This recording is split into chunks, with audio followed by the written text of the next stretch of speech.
welcome back. Here we are, another episode of College Coaches Corner. Got another interview. This time we have Coach Young with us from Co-Lin. He's entering his 45th season. He's got 965 wins. Coach Young, as some people like to say, he's a living legend. He's in the NJCAA Women's Basketball Hall of Fame. We're excited to have him on here. A wealth of knowledge, both as a player and as a coach over several years. He's seen a lot of basketball. Coach, how you doing during this virus madness? I'm doing well. I'm keeping really busy. I've got plenty of grass to cut. I've been bush hogging. I've been cutting limbs. So for me to get any rest, I'm going to have to go back to work. I like it, man. I'm sure you're ready to go back to work then. Get some basketball. Yeah, that's right. We're still trying to find some players out of state. So we're still looking every day, trying to figure out where maybe a post player, maybe a guard is out of state. Good deal, man. So kind of getting into that question we like to ask everybody, we'll try to put them on the spot. Think back to the first year you started coaching. Who was the first coach that you felt like out-coached you? There's probably a lot of them first year. I think probably one of the things you learn the most about is about being out-coached is actually you having the right players in the game at the right time.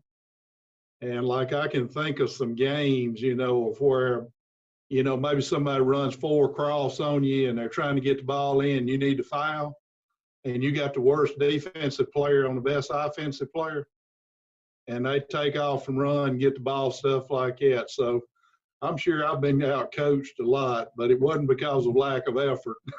I love it, man. I love it. That's pretty cool for sure to see. And another thing, a lot of people, I'm not sure, really understand, and I know you've put a lot of time, and I wanted to really ask you about your team camp. I know it's grown over the years. Can you kind of talk about that, the numbers you guys have that come in and out of there, number of games people are able to play, on a college campus? Our team camp has really grown over the years. And it started out in Mississippi that you couldn't have team camps. It couldn't be but 3 players from a team if you divide them up into teams. And then all of a sudden they changed that years ago. I'm not sure how many, it was probably 20 years ago. And we've just had a lot of people that are interested in getting better in basketball in our area. And then we've had a lot of Louisiana schools that have come to it. So last year, I wrote me a note somewhere. I think out of the 2 camps we had one that was a 12-game and one was a 9-game schedule. All together counting, junior varsity and high school teams, we had in the 2 weeks, we had 68 teams. And we had to turn a few down. So we probably had around 550, players on campus. And when they come down there, I've never experienced it personally, but a lot of people have told me about it. Are they staying on campus with you guys, or where's the housing and stuff like that? And for the teams that are out of area, what type of options do they have there? Yeah, we have the dorms reserved on campus, and we have some that are close that stay. That's the problem. It could actually probably be larger some years because we had to cut it off at 40 teams. But yeah, we put them up on campus, try to put them all close together. That way, it's like a couple teams, I won't name them, but whenever they come in, they know where they're going in dorm. They request a certain spot. They've been for 15 or 20 years. And they request that spot so they can kind of keep up with them. And it's just a tradition thing with them. So, and then some of them are telling other coaches about it, and it'll be somebody new. It was going to be real interesting to see what would happen this year because we'd had some new teams that already come in. And we were already half full or a little bit further than that. Because of the virus and everything, we had to change. But it's a lot of coaches, they like the way we run it and we keep everything, try to keep it on time. I don't like it to be unorganized. I feel like I'm unorganized, but everybody else thinks I'm organized because I get all bent out of shape when it's not run on time. So we try to keep everything moving in the right direction. It's been good coaches, good competition, and they like it. And we try not to let them play somebody they play during the regular year, which takes us a little bit of time to figure all that out. And we have access to 4 courts for sure every year. 3 on our campus, and Weston is just right here by us a mile. So we have a bus going back, and we can use 5 courts. So it's a good deal for us. So just a little more details into it. I guess for, say, a Louisiana high school coach is looking into it, AU coach, whatever. How many days is it? You're staying up for how many days? Room? Is it including food, or are they kind of on their own for food and everything? I think it's really cool that you're giving the whole overall experience of, like, you can't really beat that team bonding, boot camp type style. You're playing, like you said, 9, 10 games. It's pretty cool. A lot of basketball and a lot of time with your team. Yeah, we have them on campus. We have rooms for them.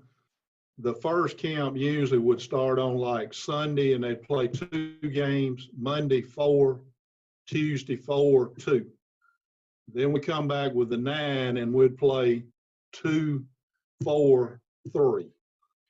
And we have the meals on campus and everything.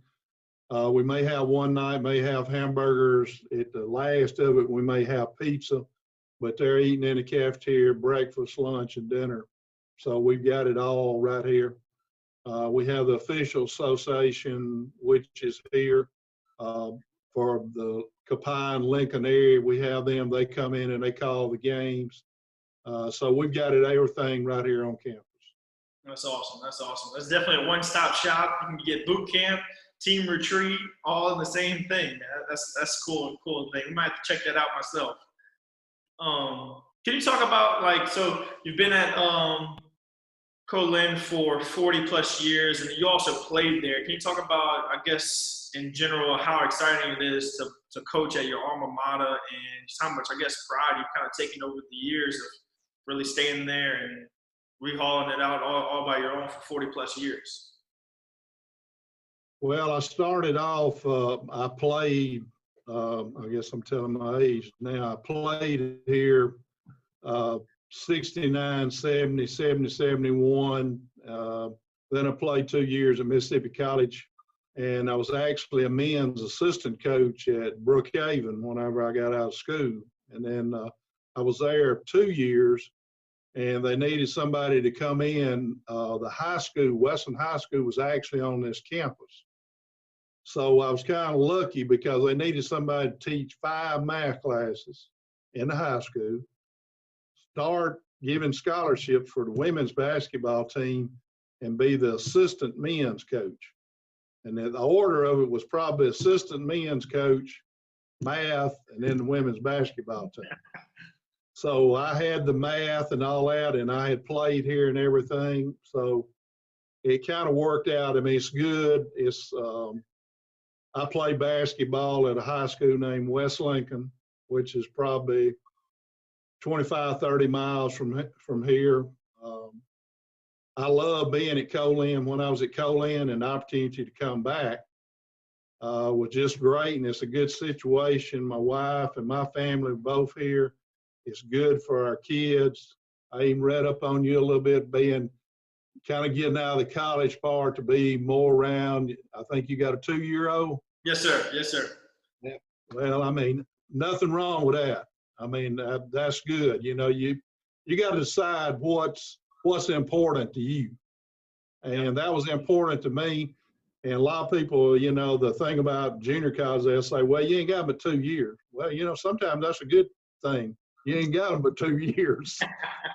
So it works out pretty good. And to me, it's a challenge every year, because you can't necessarily keep on doing the same thing you do from one year to the next one.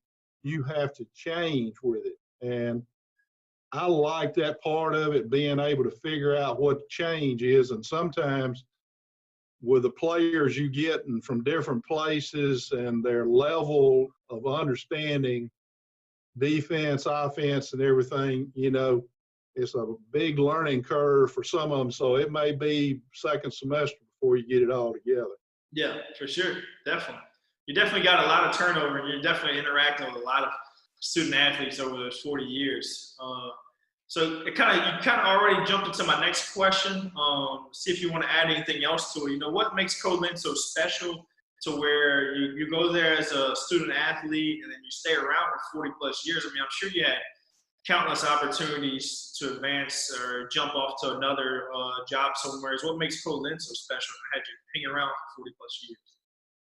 Well, you know, being close to home is one of it, but the people that are around here, where I go to church at, there's people you know, I had played against in high school, knew them in high school.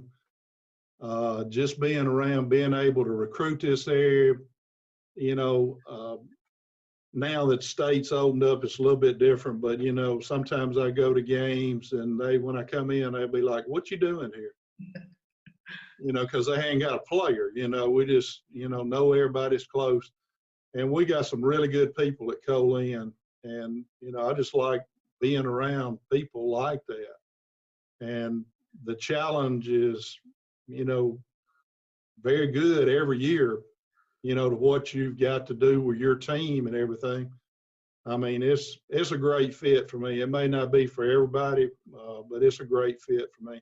And I've never been one of these people that wanted to go off and say, go coach somewhere else. And, you know, if I'm going to go and you think I'm good enough, let's say, well, pay me to start with. Don't say, well, we're going to bring you there. And if you do all right, then we're going to pay you.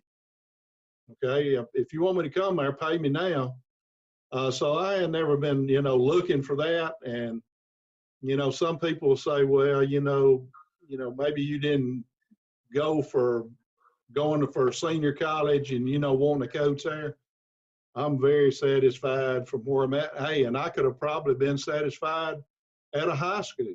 Yeah. Because it would be a challenge every year with them, maybe not as much as it is here, but you're taking people and develop them and trying to help them get better.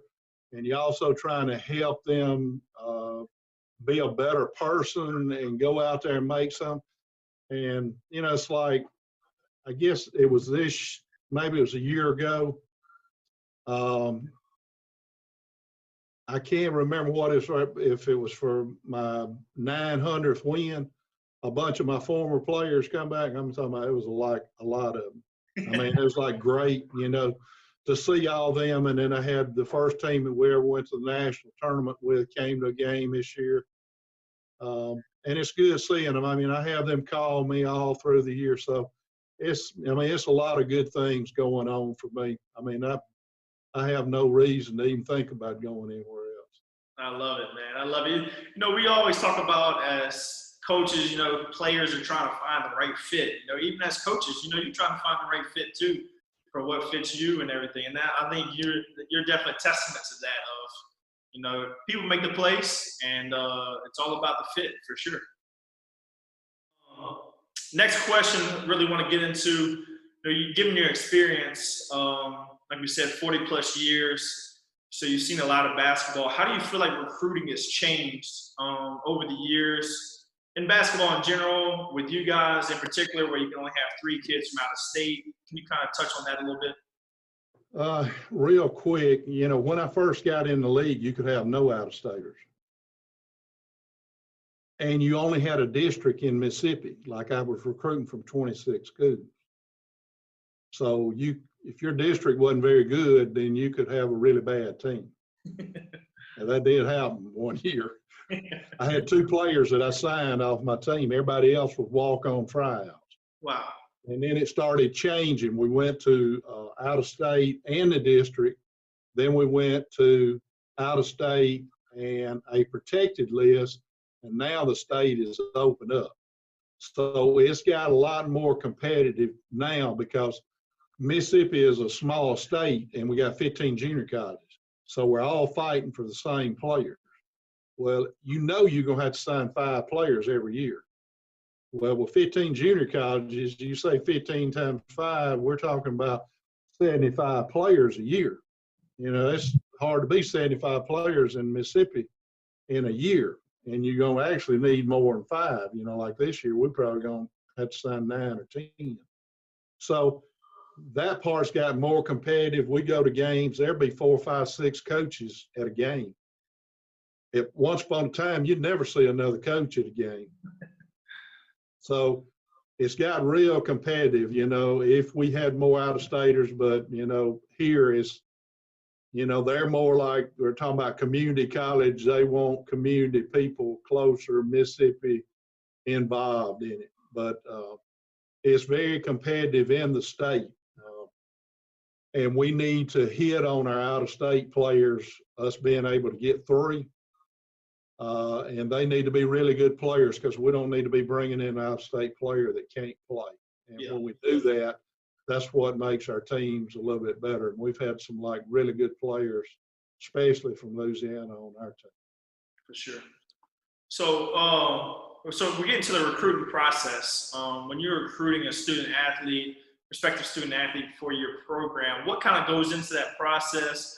What are you evaluating them on the court, off the court? What goes into that whole process?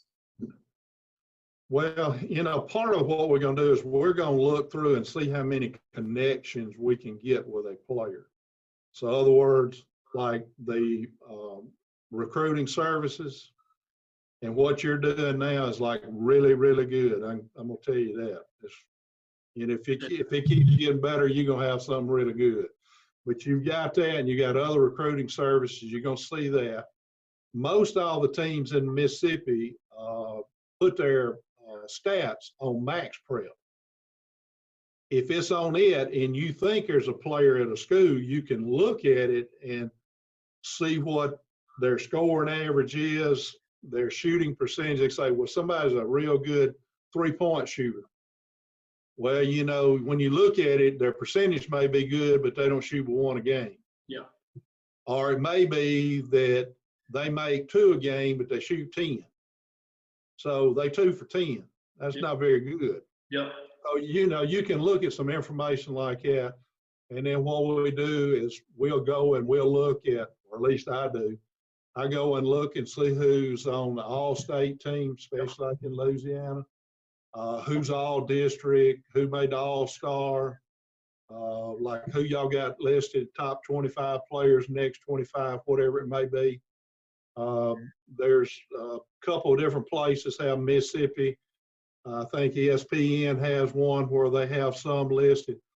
Look at all those. Then we talk with college coaches, and then we got a name keeps popping up. Well, a player's name pops up, 3 times, our senior college coach tells you found it here on this, you find it on that. So try to go through a good bit of information and see what comes up on that player and recruit them now.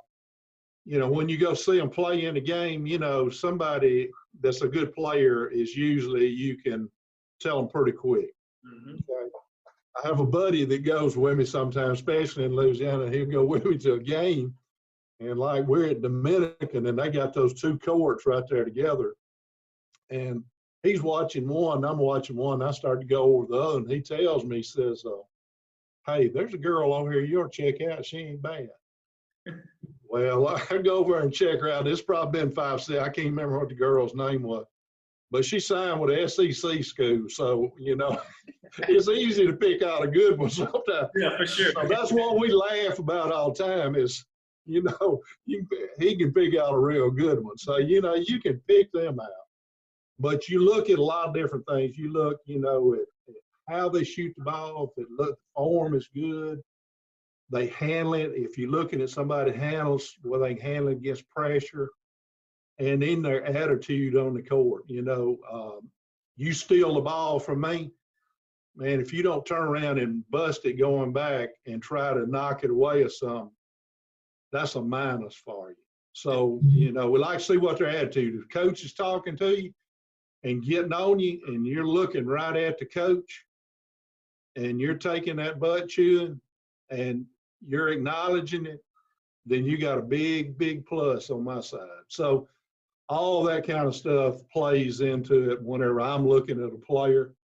And when I see somebody like that, I'm like, they move up on the list for sure. I love Now, it. if they tuck their head and they don't want to talk with nobody, or if the coach takes them out of the game, they go over on the bench and they flop down on the bench and they're mad at everybody and don't want to give everybody five whenever they going by. That's a minus. But then there's one goes over and they sit down and they jumping up and clapping for everybody else when they do something good. They're a plus. They moving on up. So we're looking at all that. For sure, man. I'm glad you kind of brought that into it. That's kind of where I created and got the idea from, to create the LGR and everything was, whenever someone puts us on about a kid, like you said, they say, hey, check this girl out. You immediately go to Google and you type in her name, right? So that's kind of what I did when I was at Nichols. I came across a site that was similar to this, kind of tweaked it a little bit, of course, but that's a great point. Like, we're not the here's-all, be-all, but if we can get the kid's name out there and then somebody else can talk about the kid and somebody else can talk about the kid, and then, like you said, then you really start looking into them a little bit more seriously. It just adds a little bit more. That's a great point. So you talked about it a little bit. What about red flags? Like you said, plopping down on the bench, stuff like that. Is there anything else that kind of brings up some red flags in recruiting? Yeah. A lot of it happens to be those things that I was talking about. They come out of the game, they mad. Maybe if you come out of the game and, you slap the chair or something because you played bad, but then you turn back around and you ready to cheer everybody else on. Hey, I'm kind of okay with that. But if you're going to do that and you're going to act like you're mad at the coach and everybody else on the team, then that's a red flag. Yeah. I mean, I had one that did that one time. She come over and she slapped that chair so hard. I mean, it was like, and I was finna get on it. And she sat down and then she started cheering for everybody else. And I was like, okay. Yeah. I mean, she knows she messed up. Yeah.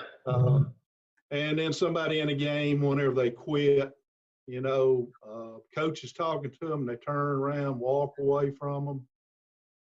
They won't look at them whenever they talking to them, stuff like that, it's kind of a red flag. I mean, there's a lot of different things. I call it things that you don't have to have playing basketball that requires no talent. Those different things like that. In other words, to be an encourager, to hustle, to work hard, to be on time, to make your teammates better. You don't have to have any talent to do some of that stuff. For sure. If you do those things that it takes no talent and you have talent, then you're a really good player. Yep. And so we preach that all the time about you don't have to have talent to do certain things. And if you do those things, then you can help us. I love it. That's a great point. A great insight for sure. Like you said, it's as much off the court as much on the court. Like at the end of the day, we're going to know if you can play or not. And you got to be able to check all those other boxes of being a great teammate. Kind of moving along here, you already talked a little bit about kind of what separates players, to your point, like off the court, I guess being leaders. As the recruiting process, can you tell us something that you kind of want, let's say, every high school athlete to know about the recruiting process? That's one of the things that's getting harder and harder to do. You don't know what players, how they want to be recruited. We've been joking about it, but not really joking about it, that we ought to make up a card, how you want to be recruited, because, you try to find out how they want to be recruited. Do you want for us to call you? Do you want us to email you? Text you? How you want it done? Because we've had some that they wanted us to recruit them, call them, all this kind of stuff, and then all of a sudden we're being a burden on them. We're contacting them too much. We're pushing them away because we call them so much. But that's what they wanted. We asked them what they want. Yep. So, they need to decide, players, how they want to be. And we don't want to, it's not easy keeping up and calling and texting or emailing somebody all the time. Tell us how you want to be recruited. They need to think about it. And, some of the things to me it's like, how far are you willing to get away from home? Okay. If it's 3 hours and we're 5 hours from you, hey, coach, I don't want to come to your school. It's 5 hours away. So, their parents can help them. I guess I'm kind of getting into the parents part of it too, but help them figure out, what the distance they're willing to go away from home. I love it. I mean, that's good advice. At the end of the day, you're talking about communication, man. Like, it's a big decision, and it's a decision that you're making that people are trying to, of course, help you make. But you got to communicate to your parents, to people that help you make the decision, and the people that are investing time in you. Like, communication goes a long ways. Don't want to waste anybody's time. You don't want to be wasting anybody else's time. Yeah, I mean, it's like really important whoever's trying to help you. And most time it's probably going to be family, but your coaches have your best interests at heart at the same time. So they need to let everybody know what they're thinking and maybe make them decide. Like, I've had some players that left here, and like I'm thinking they're not going to go that far. And then I tell the coaches, I don't think. And then at the end, they decide they're willing to step out a little bit further. But then in the end, it didn't happen. Yeah. They wanted to stay close, and I felt like that's what's going to happen. So, I think family and their coaches, they need to ask them questions about what they want, whether what style of play it is.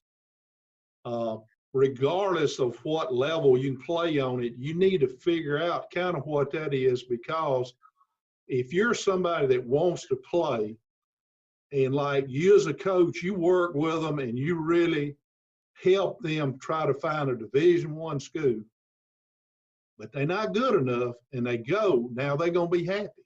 Nope. They're not, because one of the things they want is to play. Nope. So they need to figure out all that. And I try to tell them whenever we're doing it, you've got to be a special player if you're going to a good Division I, Division II, whatever school, and there's a possibility you ain't gonna play first 2 years. Yep. Are you gonna quit if you ain't played in 2 years? You're gonna transfer, which they've got word transfer and so easy. Well, that ought to be a good example of it right there. For sure.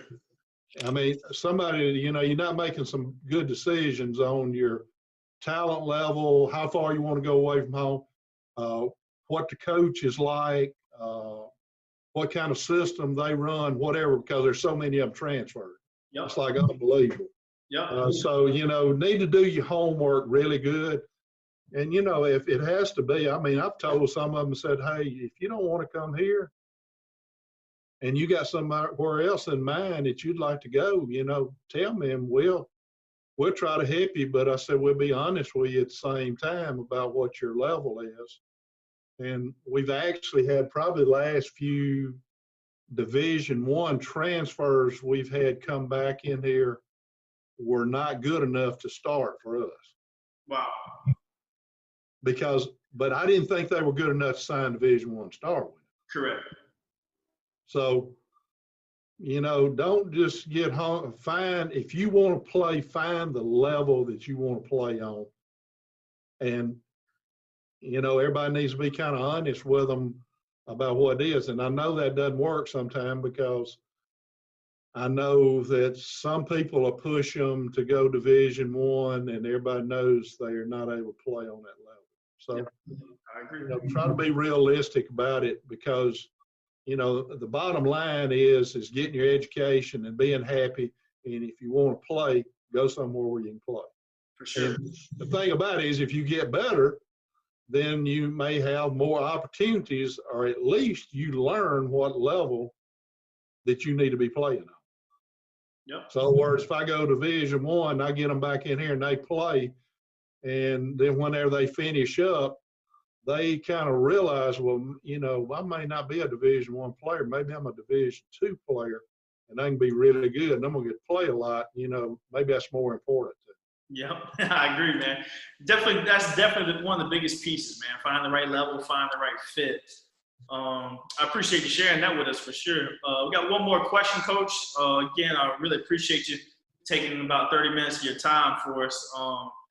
Get this question a lot from high school coaches. They're always asking, how can I get into contact with more college coaches? Do you have any advice on that in general? And then is there any way that they can get in contact with you?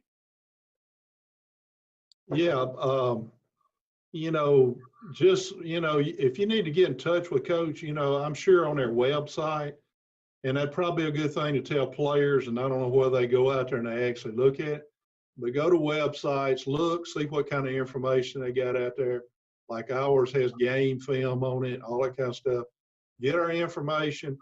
You know, hey, feel free to call, you know, email.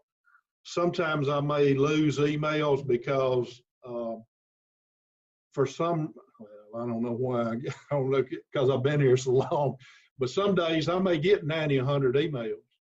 So I'm just ripping through them real quick, and I may accidentally delete one as I'm going through it. But feel free to call, leave me a message. I'll get back in touch with you.